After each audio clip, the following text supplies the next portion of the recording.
Assalamualaikum. Pernahkah kamu merasa orang yang paling kamu percaya justru yang paling menyakitimu? Inilah kisah Aisyah, seorang istri yang setia, yang akhirnya berdiri sendiri di tengah badai pengkhianatan. Tapi ia tidak lari. Ia melawan. Dengan diam. Dengan kekuatan. Sebelum kita mulai, jangan lupa untuk tekan tombol like, komen pendapatmu setelah menonton, dan subscribe agar kamu nggak ketinggalan cerita-cerita dramatis penuh emosi lainnya. Karena setiap cerita di sini akan membuat hatimu bicara. Selamat menyaksikan. Butik itu berdiri megah di sudut gedung berkelas. Dinding kacanya memantulkan cahaya sore yang mulai redup. Di dalamnya, suasana tenang dan beraroma parfum mahal. Di salah satu sudut ruangan, Fahmi berdiri berdampingan dengan Nadia, wanita muda berambut panjang yang mengenakan dress krem dan sepatu hak tinggi. Nadia tertawa kecil, mengangkat mantel wol abu yang baru saja ia coba di depan cermin. "Aku suka yang ini. Cocok ya buat Paris," ucapnya manja, melirik Fahmi dari balik bahunya. Fahmi tersenyum tipis. "Ambil aja, kita nggak kesana tiap bulan." Di meja kasir, sudah bertumpuk mantel musim dingin, 2 koper kabin, 2 set sepatu boots, shawl wol, dan jaket kulit pria berharga belasan juta. Nadia menggenggam lengan Fahmi sambil memeriksa daftar pesanan hotel di ponselnya. Kasir dengan ramah mengucapkan total belanjaan. Totalnya jadi 57 juta. "Pak, pembayarannya bisa dengan kartu atau transfer ya?" Fahmi mengeluarkan dompet. Ia menggesek kartu pertamanya, lalu menunggu. "BF, maaf, transaksi ditolak." Ia coba kartu lain. Nadia mulai mengernyit. "Coba yang itu deh," katanya sambil menunjuk kartu berwarna hitam. Fahmi mencoba lagi. "BF, maaf Pak, kartu ini juga tidak bisa digunakan." Nadia mulai risih. "Fahmi, serius nih? Semua kartu ditolak? Katanya kamu udah siapkan semuanya." Fahmi mulai berkeringat. "Nggak tahu, biasanya aman, mungkin sistem error." Dan saat itulah, bel pintu butik berdenting pelan. Langkah kaki seorang wanita terdengar tenang tapi penuh tekanan. Aisyah muncul di ambang pintu. Rambutnya diikat rapi, wajahnya tenang, namun sorot matanya menusuk. Ia tak bicara sepatah kata pun saat Nadia dan Fahmi menoleh kaget ke arahnya. Nadia buru-buru melepas genggaman tangannya dari lengan Fahmi. Fahmi sendiri kaku, tubuhnya seperti membatu. Aisyah berjalan mendekat, lalu berdiri tepat di antara mereka dan kasir. "Jangan repot-repot cari kartu lain, Fahmi," ucapnya datar. "Semua kartu dan rekeningmu sudah aku blokir." Fahmi membuka mulutnya, tapi tak ada kata yang keluar. Nadia menoleh penuh amarah. "Apa-apaan ini? Kamu bilang semuanya sudah beres." Aisyah menatap Nadia. "Dan kamu, senangnya pakai uang keluarga orang lain ya? Untuk liburan ke Paris pula." "Ini bukan urusan kamu," bentak Nadia, tapi suaranya bergetar. Aisyah menghela napas, lalu menatap Fahmi. "Kamu pikir bisa berlibur manis sementara anak-anakmu tidur dengan seragam sekolah yang sudah kekecilan? Uang sekolah belum dibayar, tapi kamu sibuk beliin dia koper baru." Fahmi mencoba bicara. "Sayang, aku bisa jelasin." "Terlambat," potong Aisyah. "Penjelasanmu tidak bisa menebus semua pengkhianatan yang sudah kamu lakukan. Nikmati momen ini. Karena ini adalah terakhir kalinya kamu bisa berdiri di toko ini atas nama keluarga kita." Ia berbalik, melangkah keluar dengan kepala tegak. Sementara Fahmi dan Nadia berdiri terdiam, dengan belanjaan mahal yang kini tak bisa dibayar, dan kebenaran pahit yang baru saja meledak di depan umum. Ramadan tahun itu tak lagi terasa hangat bagi Aisyah. Malam-malam yang biasanya ia lewati bersama Fahmi, bercengkerama sambil menunggu waktu sahur, tertawa ringan saat menyiapkan hidangan, perlahan berubah menjadi kesunyian yang menusuk. Fahmi semakin sering sibuk dengan ponselnya. Ketika Aisyah mendekat, layar langsung dikunci. Senyum-senyum kecil yang dulu hanya miliknya kini jatuh ke layar datar itu, yang entah sedang berbicara dengan siapa. Aisyah tidak langsung menuduh. Ia mencoba bersabar, meyakinkan diri bahwa mungkin suaminya memang sedang sibuk proyek. Tapi alasan Fahmi makin aneh. Sering pulang larut dengan alasan meeting dadakan. Pernah suatu malam, Aisyah terbangun pukul 2 dini hari untuk menyiapkan sahur. Biasanya Fahmi sudah ada di dapur, membantu sekadar mengaduk teh manis atau memanaskan nasi. Tapi malam itu rumah sunyi. Fahmi tak ada. Setengah jam kemudian, suara pintu depan membuka. Fahmi masuk, bajunya agak kusut, matanya sedikit sembab. Baru pulang? Tanya Aisyah, berusaha tenang. Fahmi mengangguk sambil membuka sepatu. Iya. Ada klien yang ngotot ketemu jam 1. Nggak enak nolak. Aisyah hanya menatapnya. Klien segitunya.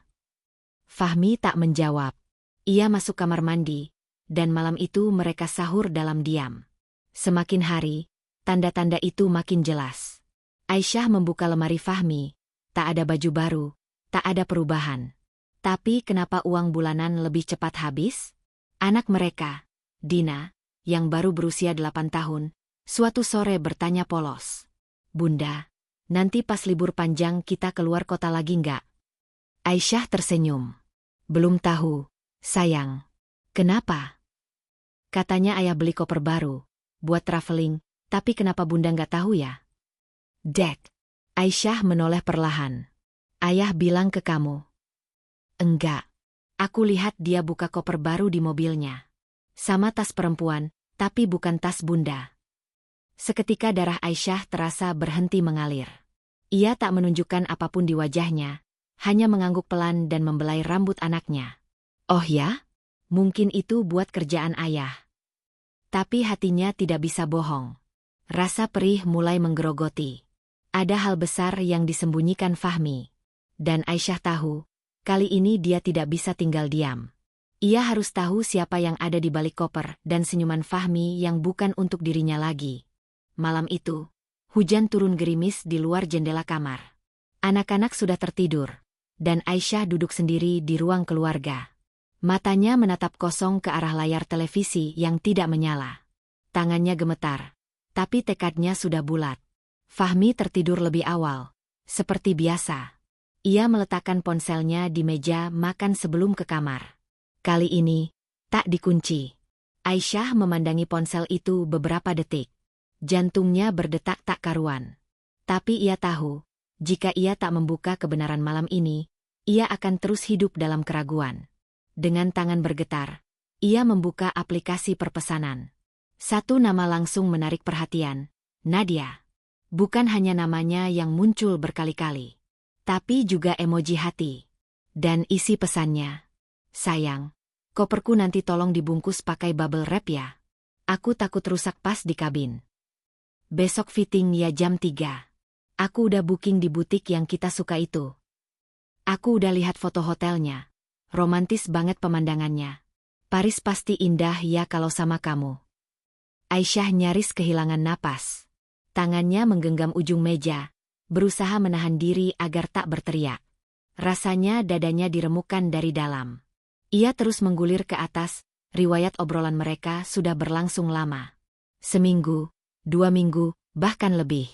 Nadia memanggil Fahmi dengan, sayang, cinta, dan yang lebih menusuk lagi, calon imamku. Air mata Aisyah jatuh, tapi ia segera menyekanya. Bukan saatnya untuk lemah. Ia menekan ikon kamera dan memotret layar ponsel, menyimpan semua bukti. Dalam hati ia berdoa lirih. Allah, jika ini ujian MU, beri aku kekuatan. Jika ini pertanda untuk melepaskan, maka tuntun aku agar tak ragu. Ponsel diletakkan kembali seperti semula. Tapi tidak dengan hati Aisyah. Karena malam itu, ia tahu, Nadia bukan hanya wanita biasa. Dia adalah parasit yang sedang menyusup dalam hidup mereka. Dan Fahmi membukakan pintunya lebar-lebar. Yang belum Aisyah tahu, pengkhianatan ini ternyata jauh lebih dalam daripada yang tampak di layar. Pagi itu, mata Aisyah masih sembab. Tapi langkahnya mantap.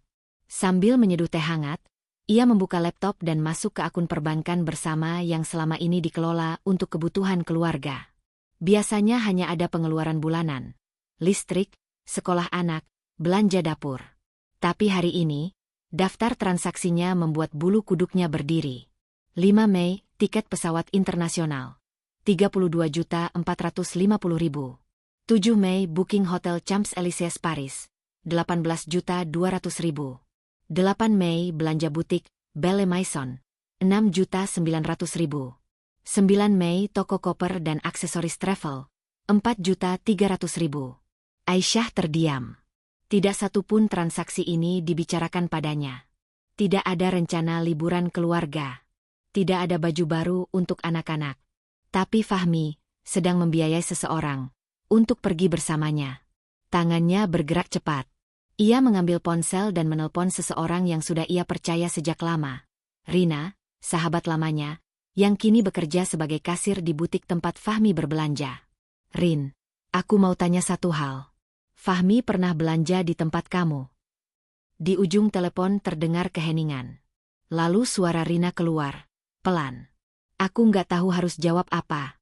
Ais? Tapi ya, dia sering kesini. Aisyah menutup mata. Sendiri. Enggak, bareng cewek. Aku pikir itu, ya kamu. Tapi waktu aku sapa dari jauh, dia buru-buru pergi. Aku jadi curiga. Ceweknya gimana? Tanya Aisyah, suaranya nyaris bergetar. Cantik. Dandan banget. Mirip artis-artis TikTok. Sering minta ukuran paling kecil, model baju musim dingin. Aisyah menunduk. Rasanya seperti ditampar berkali-kali. Setelah telepon ditutup, Aisyah duduk mematung cukup lama. Ia sadar, ini bukan sekadar perselingkuhan emosional. Fahmi sudah merencanakan masa depan bersama wanita lain. Bahkan mengajak pergi ke luar negeri, dengan uang keluarga. Wajah anak-anaknya melintas di benaknya. Baju sekolah mereka masih itu-itu saja. Dapur kadang kekurangan. Tapi Fahmi bisa belikan syal dan mantel mahal untuk wanita lain. Aisyah menatap layar laptop. Matanya tajam, tidak lagi berkaca-kaca. Ia membuka aplikasi perbankan lain.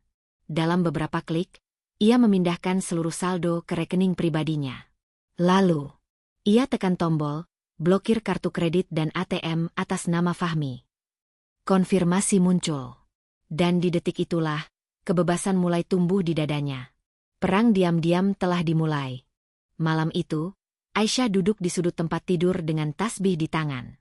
Tapi pikirannya tidak sedang berzikir. Ia sedang menyusun strategi, sesuatu yang tak pernah ia bayangkan akan dilakukan terhadap orang yang sudah ia cintai selama 10 tahun lebih. Ia sudah menyimpan bukti chat. Sudah mencatat semua transaksi. Sudah mengonfirmasi pada Rina, sahabatnya. Dan kini, semua akses Fahmi ke rekening keluarga telah dibekukan. Tapi Aisyah tak ingin melabrak seperti di sinetron. Ia ingin Fahmi merasa sendiri akibat tindakannya.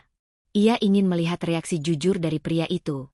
Apakah akan menyesal, atau justru mencari alasan lain untuk membenarkan pengkhianatannya. Esok paginya, Aisyah bersikap biasa. Menyajikan sarapan, menyiapkan bekal anak, bahkan menyetrika baju Fahmi. Tapi semua itu dilakukan dalam diam. Wajahnya tenang, suaranya lembut, namun tak ada senyum seperti biasanya. Fahmi sempat menatap heran. Kamu nggak apa-apa? Aisyah menoleh sekilas. Kenapa memangnya? Aku terlihat aneh. Fahmi menggeleng cepat. Nggak, cuma kamu beda aja. Aisyah tersenyum samar. Mungkin karena aku sudah berhenti berharap. Fahmi tidak menjawab. Ia hanya mengambil tas kerja dan pamit seperti biasa. Tapi hari itu, saat Fahmi mencoba membayar tol dengan kartu, gagal. Saat ia mampir ke kedai kopi, kartunya ditolak lagi. Dan saat mencoba menarik uang di ATM, layar hanya menampilkan pesan. Akun Anda diblokir. Hubungi bank Anda. Panik mulai merayap. Fahmi menelepon Aisyah. Sayang, kamu tahu kenapa rekening dan kartuku diblokir? Aisyah menjawab tenang. Aku tahu. Fahmi terdiam beberapa detik. Kamu yang blokir? Ya. Kamu nggak bisa gitu aja, Aisyah. Aku bisa. Dan aku sudah lakukan. Fahmi terdengar mulai emosi. Kamu mau apa sih sebenarnya? Aisyah menutup matanya, menahan emosi yang masih membuncah. Aku cuma ingin tahu, berapa jauh kamu rela berbohong. Dan sekarang aku sudah tahu jawabannya. Telepon ditutup. Malamnya, Aisyah duduk di meja makan, menulis sebuah surat dengan tangan. Kata-katanya tegas, tapi tanpa kebencian. Ia tak menulis untuk menyakiti, tapi untuk memberitahu Fahmi bahwa jika tak ada perubahan, maka ini akan menjadi akhir. Jika sampai malam takbiran kamu masih belum tahu siapa yang kamu pilih, maka aku yang akan memilih. Dan aku memilih untuk menyelamatkan diriku sendiri. Ia melipat surat itu dan menyelipkannya ke dalam buku agenda Fahmi. Dan di dalam hatinya, Aisyah tahu, perang ini tak akan ia menangkan dengan teriakan, tapi dengan diam yang membuat lawannya bicara sendiri dalam panik. Butik yang megah itu menjadi saksi saat segala topeng jatuh. Nadia berdiri mematung, koper dan jaket di sekelilingnya terasa tak ada arti. Fahmi mencoba bicara, tapi suaranya tenggelam oleh kenyataan yang baru saja menamparnya. Setelah Aisyah meninggalkan mereka, suasana butik hening. Nadia menepis tangan Fahmi yang mencoba menjelaskan. Kamu bilang semuanya sudah kamu siapkan. Kamu janji akan pergi bersamaku. Sekarang kamu bahkan tak bisa membayar satu mantel pun. Fahmi tak membalas. Ia hanya berdiri kaku, memandangi pintu yang telah tertutup di belakang istrinya. 2 hari setelah insiden itu, Aisyah berkemas. Ia memindahkan sebagian barang miliknya dan anak-anak ke rumah orang tuanya di Bogor. Tak banyak bicara. Tak ada air mata di depan anak-anak. Fahmi mencoba menelepon, berkali-kali.